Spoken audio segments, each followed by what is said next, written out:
I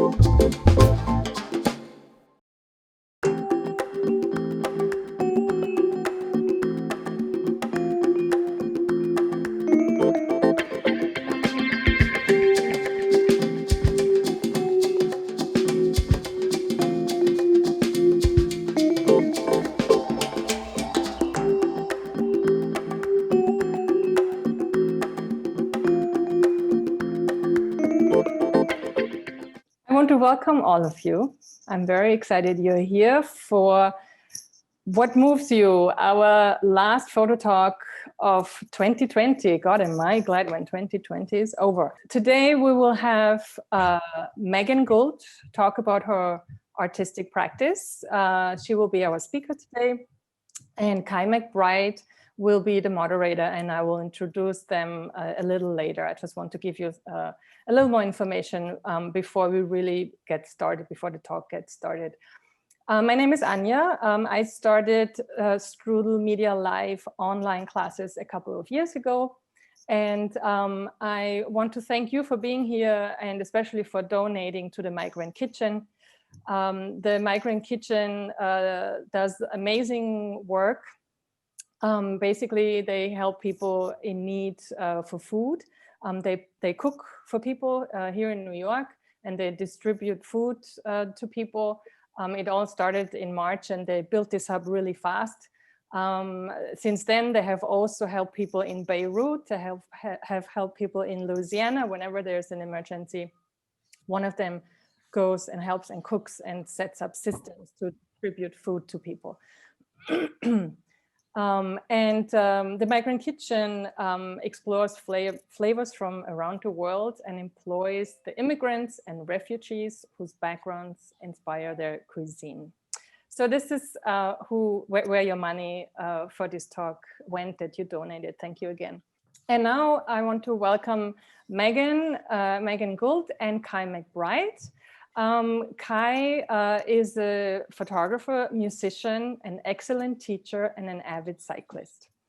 And he teaches for StrudelmediaLive. He teaches black and white classes, and he teaches photo book making. He got his MFA at Columbia University, and he was teaching there for 10 years, and he was also running their darkroom facilities. He recently uprooted from Brooklyn to Santa Fe, where he is today. And I'm going to hand it over to Kai. Kai, if you can introduce Meggan. And I want to thank everybody again for being here. All right, thanks, Anja. So right before I get into the introduction, if you haven't muted yourself, you might want to mute just so your background sound doesn't interrupt when Meggan's giving her talk. And so I'm going to introduce her, and rather than just reading her bio, which you could find on her website, I took the liberty of making a little bit of an introductory story so that you get a little bit of a picture of who she is. So that's what I'm going to do right now, and hopefully won't say anything too embarrassing, but here we go. All right. So Meggan Gould is a photographer living and working in the mountains of New Mexico. Her spacious studio building, flooded with light from a bank of clerestory windows, contains tabletop surfaces covered in works in progress and shelves holding glass jar reliquaries of ink, those mined from spent inkjet cartridges. From her studio, just a stone's throw from the house she shares with her children and her husband, Bob, he a talented cook and brewer, you can hear the clucking of chickens and the raucous banter of her dogs chasing a squirrel over the fence. Leaving this bucolic scene, at least during pre-COVID times, she descends the mountain to the urban environment of Albuquerque, where she is an associate professor of art at the University of New Mexico, working closely with the photography graduate students. This is where Meg and I first met when she hired me last year to teach an intro to photo class. Her path to New Mexico and photography has been a bit circuitous. She spent much of her life on the East Coast, growing up in Rhode Island before heading off to earn her BA at UNC in Chapel Hill, where she studied, among other things, the anthropology of science, a foundation that I think we will see informs her work today. She spent the salad days of her 20s traveling and living in various places, both here and abroad, before studying photography in Paris and going on to receive her MFA at UMass Dartmouth. Meggan has been an educator for many years. teaching photography at the Paris Photographic Institute, Kutztown University, and 6 years at Bowdoin College in Maine before coming to UNM. She was a resident at Lightwork in 2009, and her photographs have been featured in solo and group exhibitions throughout the United States and internationally, and is included in many private and corporate and public collections, including the de Cordova Museum, the New Mexico Museum of Art, Lightwork, and the University of New Mexico Art Museum. Her multifaceted practice uses photography, drawing, sculpture, and installation in an open-ended dissection of vision and photographic tools. I also want to mention she currently has a solo exhibition on display at Photo Forum Santa Fe, and that was part of my inspiration for inviting Meg to speak with us today about that specific body of work. So without further ado, I'm going to turn it over to Meg, who's going to spend about 20-25 minutes sharing work with you. And then when she's done with that, we'll start our conversation and questions. So if you put your questions in the chat, I'll be pulling from those as well as some questions I wrote down myself. So welcome to the talk, and welcome, Meggan. Thanks, Kai. That was an amazing introduction, a florid introduction. Thank you so much to Anya and Kai for organizing this and inviting me. And thank you to all for your donations. It has been pointed out that now that you've given to a good cause, you have to sit here and listen to me for a little while. So I'm going to share my screen, hopefully. And please shout, because I can't see people, shout if something happens where you can't see anything correctly. I will also just note that how wonderful it is to be one of the weird, wonderful benefits of this COVID reality is that I can give a talk and have an audience that normally could not have convened in one place. So it's pretty spectacular to be able to do that and see people from a whole bunch of my different realities in one virtual room together. It's pretty lovely to see. So thank you all for coming. I'm going to begin with this supremely crude stop motion animation. Here you see me draining the ink from leftover, quote unquote, empty Epson inkjet cartridges that the photo lab monitor at the University of New Mexico saves for me. Here you witness me bottling the dregs of the spring semester 2018. One might say that I am frugally hoarding raw materials. You'd be right. One might say I am fetishizing the detritus of photographic vision. You'd be right. One might say I'm merely confirming our longstanding suspicion that there's a lot of expensive ink left in ostensibly empty cartridges. It's true. Or this could be commentary on how ink is the new lifeblood of photographic practice, replacing the moment of photosensitivity that used to define photographic prints. Or photographic printing now feels a lot closer to painting than it ever did, machine spraying ink onto paper and canvas. As I hope you'll see, I love the messiness of multiple narratives, multiple lines of influence. Whenever I write a talk, I try to sift through the work to make sense of it in the context of a certain framework. I try to isolate one thread and pull it. The last time I gave a talk, this was the title slide, I centered it around teaching and how everything I've done to date stems from how my studio practice has evolved hand in hand with things I've said in the classroom. I stealthily watch how my students learn about photography, how they learn to talk about photography, how to make pictures, how to treat pictures. I listen to their words and I use them as a bizarrely generative studio presence. At the conclusion of writing that talk and listening to myself, I realized what the next talk would be. I pep fleogaloby. And so that's what you get today. I was only half serious, but I tried it. And so this is the version that I've put together. Somehow I keep making work that circles back to the specificity of certain tools. And I've been struck by how persistent or obnoxious my constant references to brand identity are.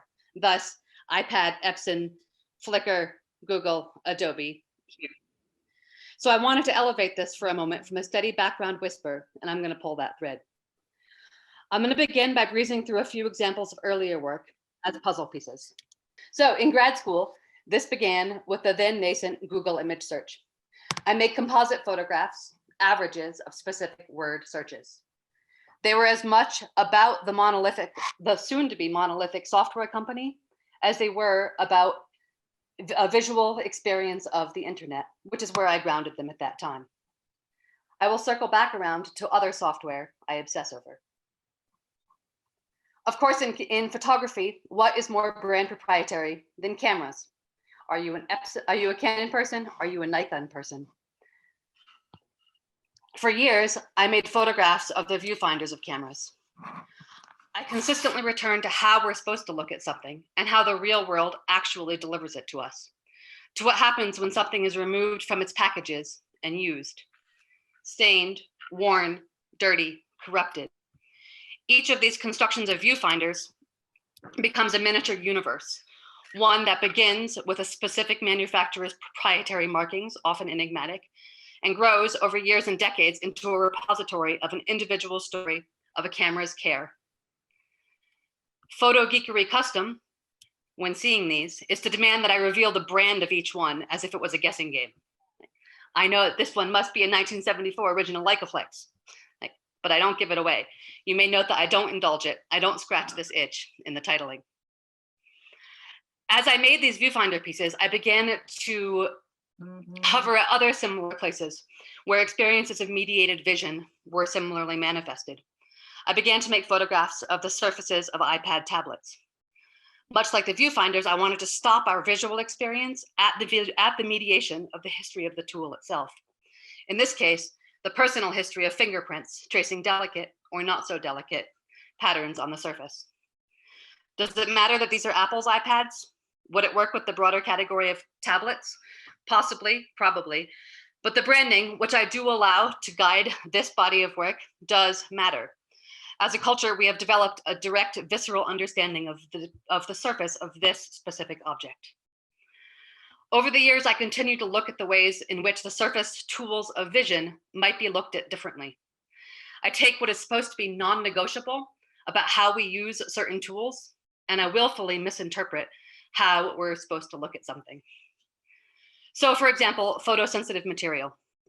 Rule number one about photosensitive material is don't open it in the light. Well, what happens if you do? My mother, who's watching this, might note that I've always been a contrarian. Most semesters, I send a frantic email to my students after the first day of class. Oh wait, I forgot to mention, when you buy that $100 box of Ilford fiber glossy paper at the bookstore, don't open it until you get back to the dark room. It's the original sin in photography, to open the box in the light, to cast light upon the dark room.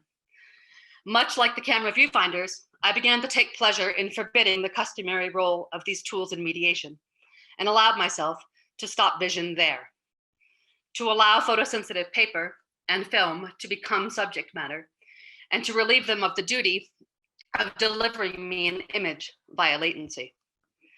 And it's but a short leap for me from passively allowing film, light to ruin these mainstays of our analog practice, paper and film, to actively encouraging and controlling processes of ruin. It was a quick and slippery slope in my process. And to ruin things with alacrity, to mix analog and digital realities. I like to think about this as a miniature act of resistance, and I'll return to this thought later. On my tiny scale of resistance, I'm adding water and pigment ink, at this point Epson pigment ink, combined with the pressure of my hand to transform these pieces of sheet film into tiny canvases, to build up the record of another experience of sensitivity on this photosensitive surface, to create chemical anomalies where emulsion meets pigment ink in an absurd mishmash of photographic chemistry. I source graphs from books of antiquated photo techniques and loosely draw from them as I apply and burnish the ink onto the surface. I free the materials and I sit for a moment with alternate futures for them. This might begin what I should call chapter 2, wherein I begin to liberate leftover ink from its plastic cartridges, as Kai hinted, and I showed at the beginning, and I begin to more and more liberally use the ink for other applications. Everything from here on out is centered in the ink. Another beginning place for that was a small series of drawings in which I hand enact a dramatized color fringing chromatic aberration on Lumen prints in service of very little more than a pun. Chromatic aberrations, chromatic aberrations. Another thread I have pulled for a previous talk is about failures within images, my own failures and the failures of technology. In this case, the failure of a lens to bend all wavelengths of light to the same plane, chromatic aberration. It's a flaw that's painlessly fixed with the click of a fancy algorithm in any of our post-processing software programs. In these drawings, as they are exhibited, as they receive the light, the unfixed crows fade, leaving nothing but the offending original aberration in the sky.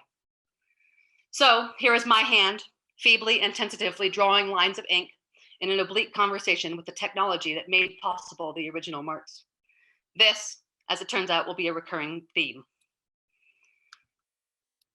So also, are you an Epson person or are you a Canon person? Continuing down the line of technologies that we use and that I stare at hard, the inkjet printer itself has become a recent favorite target of mine. As with the chromatic aberrations, I often find tiny flaws generative. So for example, banding, the very thin white lines that sometimes result from a clogged nozzle in an inkjet printer failing to deliver ink appropriately to its paper surface. I mentioned flippantly to a student that it would be fun to try to fix a print by rerunning it through the printer with exactly the missing lines to fix a huge and expensive piece of paper. In a characteristic act of absurdity, I went home to my printer and I tried it. And of course it failed. And this turned into a print, a 100-foot long print consisting of nothing but banding, and then several. Each roll prints for weeks, sometimes months, running the entire length through the paper on each side of the paper up to 100 times until the paper can absorb no more ink. I make loose rules for these pieces. My hand must try to realign it with each printed pass. My hand must trace a gradient in the file to represent the full potential of every ink color with each printed pass. I make new rules in order to defy received rules, the rules governing the passive ways we're meant to use the technology. Standard sizes, standard margin, grade at me. These roles have become my versions of fractals, repeating a simple process in an ongoing feedback loop. My hand and the machine work together and at odds with one another. And the result is this vast, flawed, floppy, inky celebration of failure. I cannot help but feel that the technology, both the software and the hardware, make an awful lot of decisions for me. And so I try to force the printer to my will. So to avoid banding, what do? You run a nozzle check. I think of this as an act every day in my studio of greeting the printer. Are you okay? Are you ready to print? 10 seconds later, it spits out a disposable answer in the form of a standardized test pattern. Because I tend towards the casually obsessive gesture in my studio practice, this starts as a collection and it goes through a period of photographing, so a very standard photograph of the collection, and it ends up in something sprawling and much less photographic. The nozzle checks first jump off the printed page was as a gallery installation in the form of a hand stenciled nozzle check, 30 feet long, using the Epson ink directly on the gallery wall. This piece is titled "It's Dry Here" because my relationship to clogged nozzles quite directly changed when I moved from humid Maine to arid New Mexico. There are many more clogged nozzles here. I respond to the machine in these pieces with my hand. I labor to replicate the marks and form. There are no clogged nozzles in my versions. I honor the idealized form. I tell the printer that I'm okay. The gallery install version led to the domestic evening version, knitted with yarn soaked in the recovered Epson inks. I might as well subtitle this one, The Americans Season 1 through 5. Pandemic reality saw me begin the latest iteration of this, pigment ink on thread, made every morning throughout the first 3 months of quarantine life on my sewing machine, listening to the radio until the kids got up every morning. The intersections of domesticity, labor, and studio practice are acutely interesting to me. Here's an install shot of that one at Photoforum in Santa Fe now. Another site for a slow, belabored confrontation, as is my wont with the machine, with software, Adobe. My teaching enthusiasm for my particular digital workflow with Adobe Photoshop involves a great affection for masking. Masking, as many of you likely know, is the process by which we control the application of black and white on these tiny little thumbnails on the corner of our screen to control tone and color as we work with a file. The gesture of our hand with our trackpad or our mouse is a painterly gesture, and it's often using a virtual brush. This idea of it being as if drawing or as if painting began to haunt me. The realization that I had casually produced thousands of miniature digital drawings, digital paintings over the years gave me pause. And so I began a slow attempt to collect and archive every mask I'd ever used in Photoshop. And I'm in the middle of a process of translating these masks from disposable digital information to analog, hand-painted, hand-inked information on interleaving tissue with Epson pigment ink. This is also a place where I'm keenly interested again in how my individual hand meets the machine and that conversation. I have finished approximately 400 of these, but there are several times that to go. So more software, in this case, the software of image dissemination. I guess I ask fundamentally which came first, insubstantial critique commentary or the software to support it. Really, any popular photo sharing app could be my target here. Flickr, however, remember Flickr, became my go-to for bringing up in class and scrolling through commentary on anonymous photographs to speak with my students about things I don't want them to say. What are some of the quick reflexive comments we make, comments that might not help deepen a dialogue about a particular image, our go-to phrases? The text for these pieces is rendered through Lumen printing onto photosensitive paper. And then, as the unfixed letters slowly fade, I hand stitch them into permanency. This is really pretty. I love the light. The thread was, of course, white thread that I dyed with Epson pigment inks. I perform penance. I stain, I pick my fingers for the superficial comments. Love the composition. Stunning detail. So the superficial comments, I also learned to sew, sort of badly sometimes for some of these. And the occasional criticism. There are millions just like it. This again is hand labor that I could perform in the context of domestic realities. Again, it's a collection I glean from a digital reality and translate with my hand. So circling back around to cameras, again, staring at the function modes on camera dials for many years, both in teaching and in dismantling cameras in my studio, other collections have begun to build up. I began to collect every instance of camera iconography that I could, gleaned from a large range of mostly 20th century cameras. Most are meant to indicate either a specific focal distance, woman's head for portrait distance, mountain for distance, for far distance, flower for close-up, or a lighting condition, clouds, light bulb, sun. The Nikon lady is not the same as the Canon lady. And I allow myself to indulge in the flight of fancy of, what if these were our only photographic options? Or what if the anonymous woman on the camera dial was me? A man plus a woman plus a skirted child is usually meant to represent a small group of people, but was boringly representative of my own family for a time. As seems to fit my trajectory, this began with a collection, moved through a reasonably photographic stage, and then again found a place of handwork. With pigment ink, I trace found icons onto glass, building up enough ink to allow the ink and glass to serve as cliché vert, as a negative, and I present the result onto fabric as cyanotypes. It's the backyard, New Mexico backyard setup. In this triptych narrative that results, we move to the mountains, we add a kid, we plant a garden. I go for many, many daily runs. It's often sunny. Can our lives be reduced to this generic scene mode level? Is it depressing or liberating to work within the confines of these symbols that are meant to represent, crudely, all of humanity's photographic moments? And there's a detail shot of the center one. And so back to the ink, or to end with the ink, to confront the ink itself. Initially, I was using the recovered ink primarily to dye yarn and dye thread to paint a negative onto glass. I was using it as a tool in service of something else. The most recent work, however, has taken a dive off the deep end into the gratuitous dyeing of other objects as an end in and of itself. These pigment inks are meant to be sprayed with a nuanced delicacy, controlled by expensive software and expensive hardware. They're meant to gently mix and create the color subtleties that we've come to expect of palettes of millions of colors.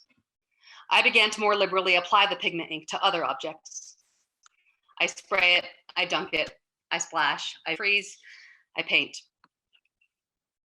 I celebrate the ink sets themselves. There's cyan, there's light cyan, there's vivid light magenta, there's light magenta, there's light black, there's light black, there's matte black, there's photo black, depending on the manufacturer. Permutations abound. Objects of domestic whiteness meet the ink. Dandelions, ice, Q-tips, tampons, tissues, marshmallows, rice, popcorn. Sopping with pigment ink, they emerge cheerfully hued. I decided to coin the word chromatoxic, and then I realized I was making a chromatoxic shock joke with this one. Most of these were made over the course of the first 6 months of pandemic reality. It became something of a gesture of colorizing the gray, tedious reality of quarantine life, finding joy in domestic neutrality. The family helps me brainstorm items to next dunk, and they argue over who gets to help me model them. I'm interested in how, when we speak of the materiality of the photograph, we're usually referring to and focusing on the paper support of the photograph. But a print is, of course, made of more than that. Silver or ink are absorbed or float on the surface. The items possibly become almost photographs. If we can claim that ink on paper is a photograph, is ink on cotton gloves a photograph? Whereas once we spoke of hand coloring prints to render color photographically, here I hand color the objects themselves. I render them as pure representations of manufacturers' ink color sets. Epson, Canon, Hewlett-Packard have been my targets because those are the inks I have. Each color set is specific to their pigment proprietary engineering. Each manufacturer bends over backwards to avoid the replacements of their inks with generics. I want to come back around to the idea of acts of resistance. I inflicted violence on my first Epson cartridge to rip open the plastic, and it was satisfying. In a moment of defiance, like, no, that cartridge is not empty. That's expensive ink. I'm interested in how hard it is to defy our expectations of use in so many contemporary technological realms. These machines project an opacity that renders us as more passive than I am comfortable with. My miniature acts of resistance are subtle and almost certainly futile. I stare at and I poke at and I play with the tools. I accidentally find myself trying to use them to make things that they don't expect me to make. And there's an interesting and possibly persistent power in that. Every single time I speak about post-processing to students or in general practice, I'll Photoshop that. I'm advertising. I'm advertising with every verb choice. I resent that I cannot talk about these technologies without name dropping. I don't mean to imply that any of this is new or that any of it is unique to the photographic world. Exhibit A in photography, the Kodak girl. Corporate vision has long tried to make us as users brand representatives. The tools themselves are infinitely valuable. Google image search first allowed us to look at 1,000 thumbnail approximations of the Mona Lisa at the same time with the same visual weight, regardless of their origin, their authenticity, or the degree of corruption. Adobe standardized a way for us to visually transition from darkroom litho masks to virtual post-processing masks as we intervene in digital files. Apple gave us one of the first seductive tablet surfaces to paw at with our greasy fingers as we look at images. It becomes difficult, I find, to separate the platform from the construction or the experience of photographic vision. I love the tools, but I'm wary of how insidious their mediation of my vision might be. And obviously, the next version of this talk sort of revealed itself as I pulled this particular thread. And I think it's going to have to be about kids and domestic reality. I spent a long time, many, many years, insisting that I don't make personal work. But obviously that was nonsense, because I had to make and brainwash this cute little studio helper into believing that art consists of spraying ink on anything available. I mentioned once that the one thing I could not envision making a talk about was family. And so now I'll say that the next talk will be about family. And Kai, I look forward to your lengthy questions. Oh boy. And florid questions. That's right. Well, thank you very much for, first of all, for having so many slides to go through, and with your talk, it really helps to give everyone a foundation in what you're working on. Hopefully, New Mexico will allow us to open the gallery back up, and you can go and see some of these in person. If you're in New Mexico, come and see the show. But we will also have some of the images on our website. So the first thing I wanted you to speak to, I thought maybe you would hit on it, is what happened when you asked for some corporate sponsorship, spoke up to Epson or Canon. I'd like to hear that part of that story. Yeah, I wrote a letter to Epson a couple years ago, and I said, hey, Epson, I've obsessed over your technologies just a tiny little bit. Here are some examples. And maybe you want to, you know, invite me to your corporate headquarters and I'll do a nozzle check on your headquarters. That'll be great. Or maybe you have a corporate collection and you'd be interested in some of these Epson-centric pieces for your corporate collection. And they, so I wrote a letter. I sort of cold sent it to Japan, and a week later, I had a call from the Epson artist liaison from the US Epson artist liaison, who essentially told me that I was completely out of my mind and that they had absolutely no interest in anything I was doing.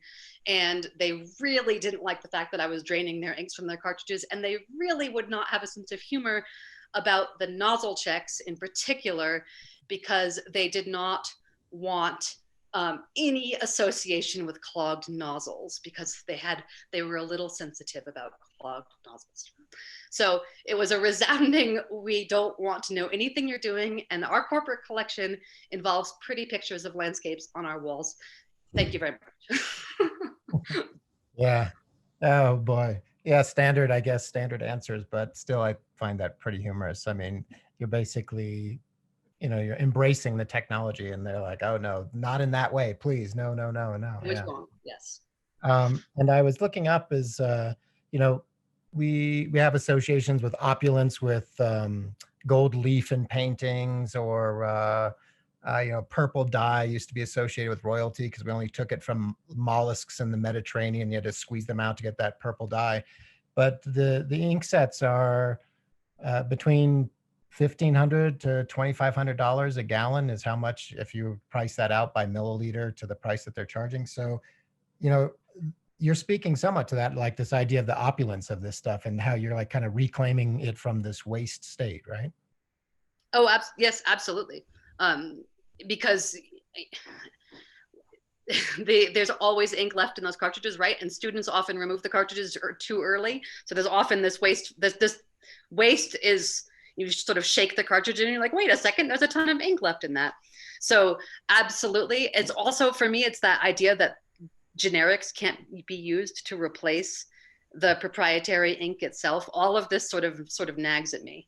Yeah. And also, yeah, we don't, there doesn't seem to be any understanding of why they cost so much, and what the difference between a generic and the Epson inks or Canon inks themselves might be. So I feel like there's this weird opacity surrounding that as well. Yeah, and that's part of what you're also speaking about, of like the fact that you have to use these proper nouns to describe things. That's also part of how this corporate speak just further goes into it, is like, you know, that you do identify like, oh, I'm absolutely only use Epson, and I only use Hahnemühle paper, and you know, it's all about these name brands now, right? Yeah. And so like by ripping the cartridges open, mixing things together, it just completely gets away from those kind of restrictions and like the sort of hacking sense that a lot of artists have embraced over time. So I want to talk about humor, because there's language and dry humor in a lot of your work. I'm thinking about even like, of course, like you mentioned the Chromatic Aberrations. An earlier version of the Google work, I know you once titled like Go Ogle, Go space Ogle. You broke up Google into 2 different words. And so there's something about, what do you feel that role of dry humor is into like an entree into the work? I think humor is an amazing entry point for any work. And I always appreciate humor as an entry point. And I guess I always just find myself saying, I think I have a rather large number of former students and current students in the audience here today. And I think, dry humor is my access point for everything. And so it's just sort of my natural resting place. And just to make fun of myself, to sort of just gently poke fun at things, again, I think is an incredibly, it's a good hook for people to begin to understand. I also feel like, a lot of the work I make is potentially, it's not very easy to access necessarily unless you have some inside information about what I'm doing. And so I can hope that the humor is an access point for those who aren't sort of in the know. Yeah, it's that playfulness translates also into, the subject matter that you're using as you're moving through with the inks and everything else, right? I hope so. No, absolutely. I think that's part of what people respond to. So I got really excited yesterday as I was doing research and reading about this anthropology of science kind of background. And I don't want to read too much into it, but there does seem to be in your work, a sort of, typologies and building up and working in a way that when I read that the anthropology of science was sort of like a meta looking at how scientists do things and how we understand what science is, and understanding that you do a lot surrounded with this idea of vision and how photography and vision, the way we see the world, it seemed to make a lot of sense on how you're exploring and breaking these things down conceptually. Does that make sense to you, or is that something you think about? Or I wish somebody, I think I sort of dawned on me maybe 10 years after undergrad, and as I sort of had gone to grad school and was beginning to establish a studio practice, I think it took me maybe that long to realize that everything I had studied in that context was deeply influential, or that I was being true to all of that all along without ever really paying attention to it. Absolutely. It's like I'm sort of staring at all of us as users of visual tools, and I'm sort of cocking my head and staring and looking and taking notes, and this is my way of translating that research, I guess. So absolutely. I just wish someone had told me earlier that was true. Because it took me too long to sort of become self-aware about it. Right. But of course, a big difference is, an anthropologist might make beautiful notebooks with little drawings of things and for himself or some other scholar to find, but you're interested in translating these things back into this visual art realm, right? Yeah, yes. Yeah, sure. So the other thing I kept going back to is this idea of labor. You mentioned domesticity and all these things, but there's this real thread of labor going through most of the project, but certainly the later ones. And I was curious if you could talk about that role, because I think most people could instantly think of shortcuts like, well, you could just buy, thread that kind of looked like the color set from whatever, do you really need to spend these hours breaking open cartridges and dipping ink and all that? So, I think a lot of people with a conceptual art practice that there's part of that performative aspect of doing things, or the conceptual rigor of, no, it has to be the ink. I can't use a substitute. So could you speak to, how that evolved in the work and how the importance of that kind of time and labor and where that comes from? That's how you make real art, right? I'll say that flippantly, but I feel like for me, it was a little bit of the need to be a purist, or the need, and I think also the labor has been one to slowly emerge for me to really understand that I have, for some reason, that need to do it myself, and at every single step to do it myself. And I have to pull that thread at some point, because I don't think I have fully so far. I do feel like there's something in me that in order to prove the slowness of the way I'm looking at something, I have to take every step myself. Someone asked me if I would have somebody else install a nozzle check for me. I could send the instructions and somebody could install it for me. I could do a sol whip for it, but right. I was like, no, no. And like, because my hand and the failures of my hand doing it become really important. Like the accidents that happen in the process, the process itself is just as important to me as the final result, maybe even more important than the final result. Yeah, I think that idea of the flaw, you mentioned the flaw and failure, and of course, I also read somewhere you spoke about this idea of trying to look at the things that we decide we can photograph and not photograph, and things that we don't photograph, and kind of exploring that kind of region. And the nozzle check idea is like that's got to be one area where most photographers who print and do this sorts of thing, that's the thing they want to forget about and walk away from, and and not spend any time spending their energy on it. So there is something, you're interested in that kind of, that part of the work where it's involved in failure, involved in things maybe falling apart, or involved in those areas that we would otherwise ignore, right? Yeah, I mean, I think that's been my own hook all along, is reminding ourselves of the many things that shape how everything comes together, right? And it's the things that we look through, it's the things we look over, it's the things we throw away, it's the disposable parts, right? Or the parts that we just aren't supposed to see, and that aren't supposed to inform us, but just sort of, I'm constantly elevating them. And yeah, it's sort of accidental. It just keeps happening. I just keep accidentally finding the next thing that makes sense. Yeah, and then part of the practice, which is those are the things that it's like when you stumble upon a YouTube channel where everyone's nerding out about such a specific thing. Only the people with that intense knowledge about analog and digital processes would even Right. think to find that there's something in here to build upon, right? Yeah. Right. So maybe a two-part question is thinking about the inkset series and the nozzle checks, where things have gone even more and more sculptural. In the gallery, in photo form, you've got one of your masks that you made, the masks, ubiquitous mask colored in inkset, and we've got it up on a mannequin face. So, but the photographs, a lot of the work we wind up receiving as photographs, these kind of studio lit still life photographs. So how do you decide what needs to be a photograph, what needs to just be a sculpture? Like what's that conversation with yourself on those decisions?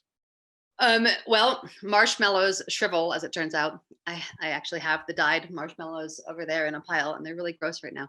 And popcorn, and most of those things just ended up being so ephemeral as objects that they stiffened, or they shriveled, or they didn't have any lasting power. And so because of that, they seemed to scream, photograph me, and so that became slowly photographs. And that certainly for me, I think, is the next step in thinking about more things possibly becoming the final sculpture themselves. Behind you in my vision is a photograph I took of those same masks that I ended up preferring the masks themselves. And I think that tension is going to be what happens next, is dealing with that tension is what happens next with that work. Right. Certainly. Yeah, and as you were said, you would not want to silhouette style farm out for other people to make the nozzle checks, or you showed very briefly like a kind of a detail of that nozzle check that you did on the muslin, the huge long piece. And what's maybe not clear to people is that it's not like you can buy sewing machines that do patterns for you or whatever, but you can tell it's like so precisely done by hand. I've got to imagine you made some mistakes and stuff along the way, right? So yeah. Yeah. Actually, the worst part of that one, I don't know if I remember if I told you in the gallery, but we had a weird moth season in New Mexico. Absolutely. Where there were insane moths everywhere for a couple of months in the late spring last year. And one moth I left the sewing machine light on one night, and the piece was in the sewing machine, and a moth, as they do, was attracted to it, and it died on top of the on top of the fabric, and it left this huge stain. And I was about halfway through this piece, and I mean, I was like 2 months into it, and I cried, I bleached, it took a lot to clean that up. And, my kids are like, you can't start over. And I was like, I have to start over. They're like, you can't. But, I mostly cleaned it up. There were lots of accidents. There was blood. Like it was. So the tears did not get out. There were tears, moth, and blood in that thing. Well, I think some of it might be the physicality of that piece, especially, and seeing the way he did it, and thinking about, speaking back to this idea of the labor, maybe wouldn't translate as directly if you saw it as in a photograph. I mean, maybe you need to see it at that scale and see the thing. So that might be part of the decision process, right? Yeah, no, absolutely. I mean, I feel like the nozzle checks, I have come to terms with them, not really, they don't need to be photographs anymore. They absolutely need to be the objects themselves. And they don't photograph well. They're difficult to photograph. So those certainly need to be themselves as objects. It's with the ink sets that I feel a little bit more ambivalence, or I feel like there are some that can be both, possibly. Right, and if you're spraying it on snow, that couldn't be any more ephemeral, right? Right. And I guess one of the things that goes on top of the dry humor, and maybe you could speak to, is the positivity in terms of, again, thinking of the nozzle checks, thinking of the frustration that's built into that. I mean, there's no creativity to it, right? It's like, okay, I'm just going to have to run this cleaning cycle again. It's like, oh, do I do an A/B cleaning cycle? But you just have to run it, you waste paper. So it's not a creative thing, but you always show the perfect, like the idealized nozzle check. Is there something about that you're trying to like just show it in its idealized state? Or you briefly touched on in your talk. I thought maybe you could speak to that a little bit more. Yeah, and that's what I told the Epson guy too. I was like, but I'm not talking about clogged nozzles. I'm talking about your ideal form. I'm celebrating it. And he was not impressed with that. But no, I mean, I think it's sure, it comes from a place of frustration. And a lot of my work, I think, comes from places of frustration or places of tedium. But I'm celebrating that. I'm celebrating the whole thing as part of the process of making photographs. And it's frustrating, and it's tedious, and it's beautiful, and it's more celebration than complaint. So, I mean, I feel like, yeah, no, for me, it didn't even occur to me to put a broken, to have a gap in that nozzle check. The first one I stenciled on the wall, if someone asked me that during the opening, and I was like, oh, like I should have thought of that. It didn't even occur to me. Like it had to be perfect. So it was amusingly oblivious to the potential in the broken in the gaps. Well, maybe it was also showing that you knew how to do it correctly. You knew how to get every line. Yeah, I can teach that machine what it needs to do. This is what it needs to look like. None of this failure stuff, right? Exactly. Maybe just going back to the labor a little bit, you mentioned this idea of penance. What did you mean exactly by that, penance? I mean, I say it a little bit flippantly, right? But yeah, I mean, we all suffer through superficial and banal phrases, right? And it's interesting thought. We all say stupid, superficial things. And so in a way, like to perform the labor to perform penance for it, for all the stupid shit we've said, right? There's like a weird celebration in that. So I guess cheerful penance, right, is a way of looking at it. Okay. Generative penance. Right. I will use it to make something bigger than it was. Yeah. The last question I've got for you, and maybe it's a secondary thing before we maybe open it up for Q&A, is you ran a show in Houston, Texas a couple years ago that had like either the tag title or whatever of, let's see, I've got it written down, tangential photography. And I wondered if you could speak to this idea of like, by having this kind of meta look into photography, looking at those viewfinder screens, looking at, the tools and the way we use them, and especially as you're going more sculptural there, do you think is there something about that idea of being tangentially related to photographs, and that photographic act is something you're attracted to, or something you could speak about? Or do you even think it's accurate? Do you think that's an accurate title kind of description? Yeah, I mean, I guess we forget how much tangential vision matters, right? Or how much peripheral vision matters, or how much all the things we that are not the thing itself, but that always support and bolster the thing itself, right? And so I think, you know, that the pieces I exhibited for that show actually were the Photoshop masks. Oh yeah. And that to me, that's sort of exactly it. It's tangential image generation. It's not the thing itself. It's not the photograph itself. It's all adjacent, but it's all bolstering. It's all supporting. So I think, I mean, that's constantly what I end up looking at, right? Things that are tangential, but not exactly it. And that's my happy place. Okay. And it also reminded me that you're also taking, you know, there's the old phrase of, you know, the idea that photography is just the machine. You press the button, it does the work, and you know that Kodak ad, and also age in the I just forgot the phrase, but mechanical reproduction, we all know. But you're then like going backwards at it, and you're drawing on those crows. You're trying to bring sort of craft back in, like, again, anti-corporate, then using it for this kind of craft-based thing, right? So there's something, thinking about the tangential nature of photography, but also maybe trying to figure out ways of making it more of like the hand of the artist. Is that part of what you're interested in? Yeah. Your questions are great, Kai. You're like answering them for me. I love I them. know. It's terrible. That's why I'd be a bad talk show guest. No, I'd love it. Yes, yes, yes, yes. Absolutely. That.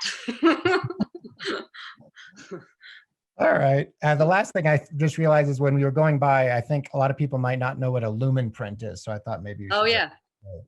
And then we'll open it up to questions after that. Yes. So a Lumen print is a sort of raw print on photosensitive material. So if I leave an object on photo paper, it leaves an imprint. And as I remove the object, I can still see the imprint, and then I can decide whether or not to fix the imprint or not, or fix some variation of the imprint. So I do a lot of that. If it's sort of an ephemeral way of making a print.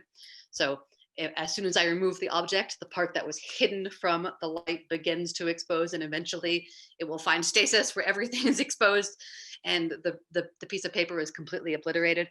I think back there's a gray print on the wall that once had something on it, for example, and now has nothing left on it. So it's sort of there was once photographic information there, or specific photographic information, and now it is a gray piece of paper.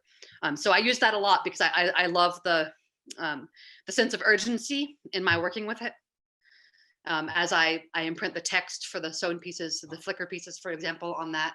And then mostly I work at night where the light is slow to further expose the paper, but I have to be quick enough about the sewing that I sew the pieces into their final form before the letters totally disappear. So I like that sense of urgency.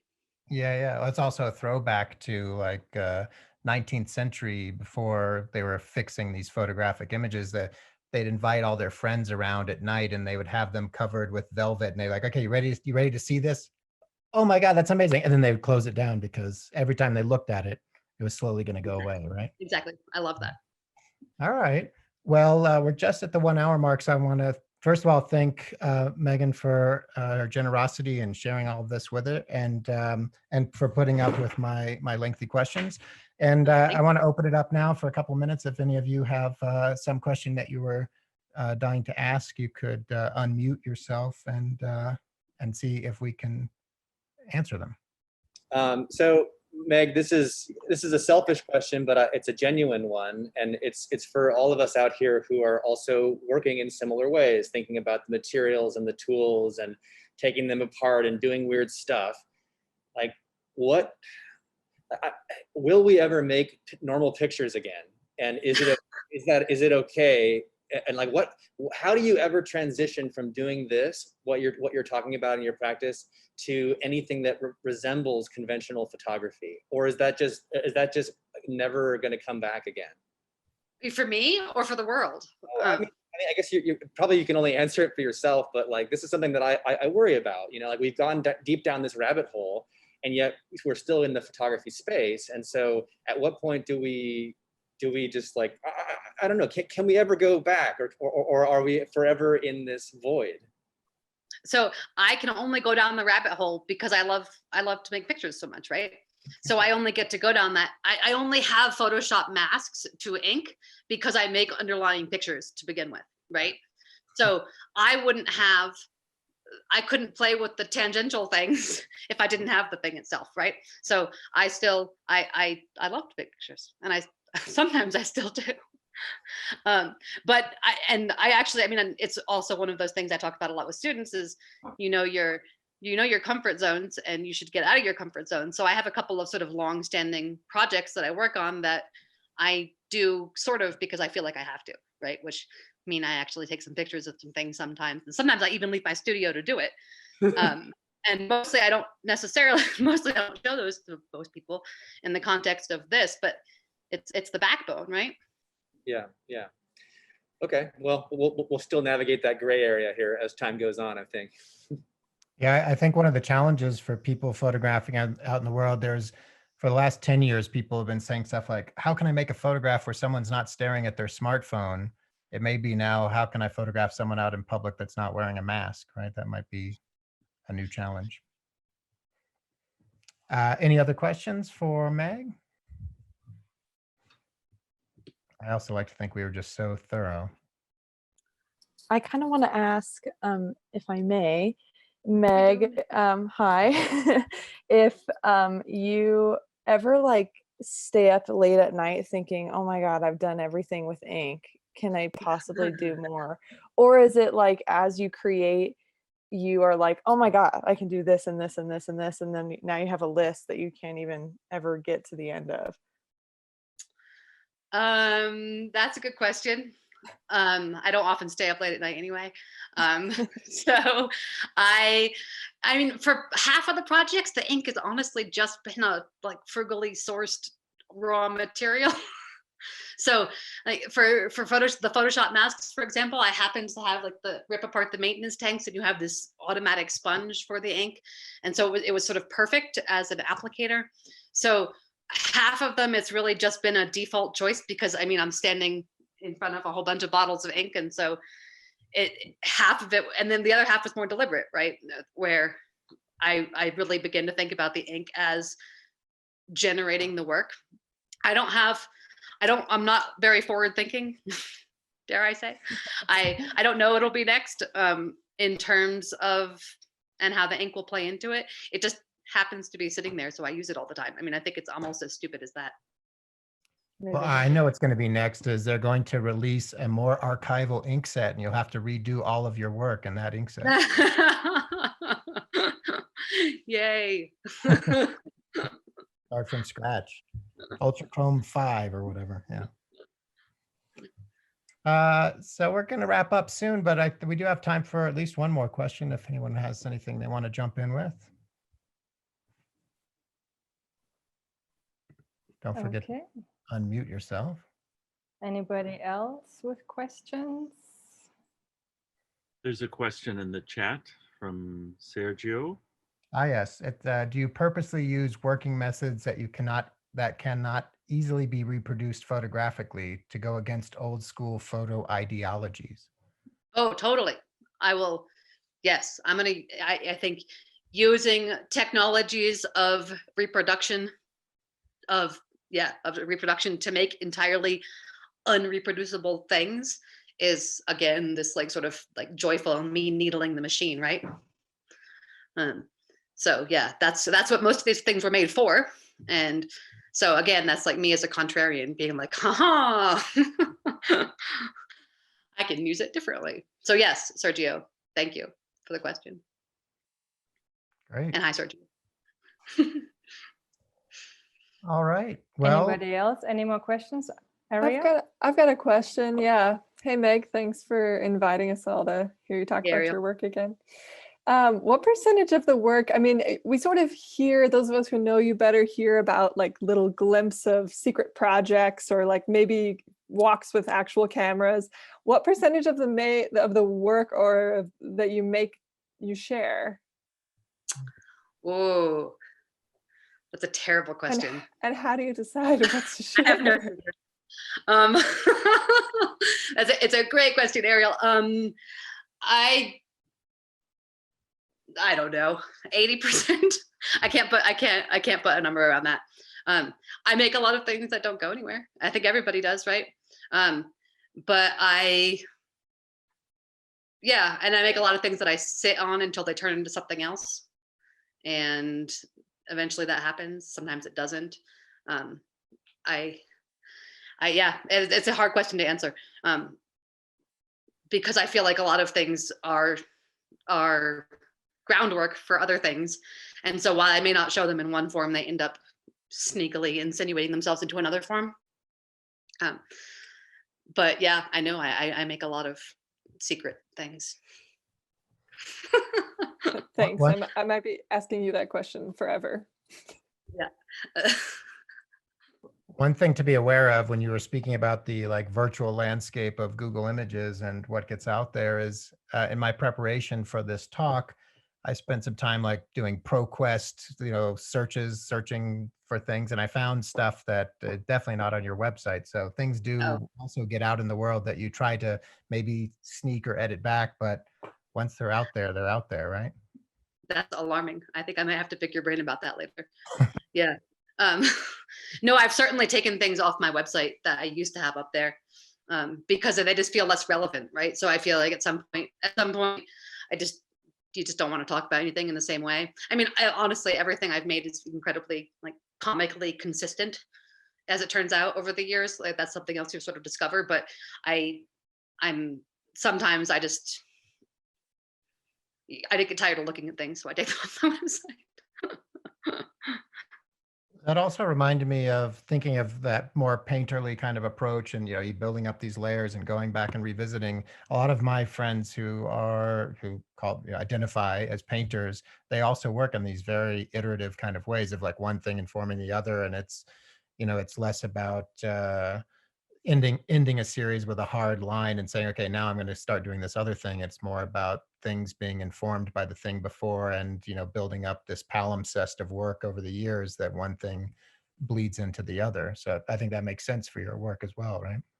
Oh, absolutely. And that's very much how I end up working. I mean, I always feel like I never know when something's done until I sort of wake up like 2 years later and realize I haven't worked on that in a while. I'm like, oh, right, I haven't, right now I haven't inked any Photoshop masks in maybe 18 months. And at that point, I'm like, wait a second, maybe I've done as many as I'm going to do. Maybe someday I'll return to that archive, but right now I'm not. So I definitely feel that it is very much that sort of iterative process for me. All right.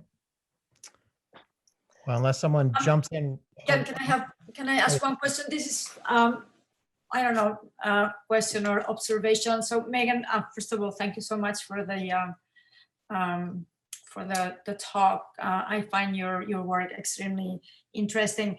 I was just, thinking, and it looks like you use what's wrong to create your work. Like, for instance, when you are creating these long, beautiful color papers out of this printer that's not printing properly, or using the ink that is left in the cartridges, and it shouldn't be like. I mean, it's like you're turning the mistakes into something that's that counts as a final art piece. But then at some point you were talking about this piece that you were doing with your sewing machine, and then after 2 months there's a moth that comes in and ruins the whole thing. I mean, I was a little bit off when you were talking about that, although I understand perfectly how a moment like that could be.